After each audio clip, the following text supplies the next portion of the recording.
समातेर के ल्याउनु भयो? के हुनु नि, भोलि सङ्क्रान्ति, त्यसैले मासु लिएर आएको हो। अनि भोलि हामी माइत जाने होइन र?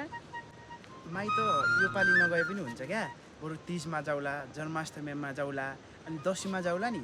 घिउ सङ्क्रान्तिमा घरमै बस्ने, रमाइलो गर्ने अनि सँगै मनाउने। हुँदैन, भोलि त म माइत जाने। कति धेरै भयो माइत नगएको। नाच्यौ न बुढी, माइत बरु पछि जाउला। भोलि त तिम्रो स्पेसल दिन पनि हो नि, जन्मदिन होइन र तिम्रो?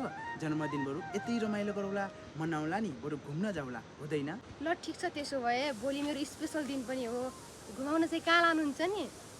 म तिमीलाई भोलि कहाँ लान्छु, के गर्छु भन्ने कुरा भोलिको विषय हो। बरु आज मैले मासु लिएर आएको छु। ल हिँड, मासु पकाऊ अनि मिठो तरिकाले मजाले बसेर खाउला है। हुन्छ नि त, खै मासु दिनु म पकाउन जान्छु अनि सँगै बसेर खाउँला है।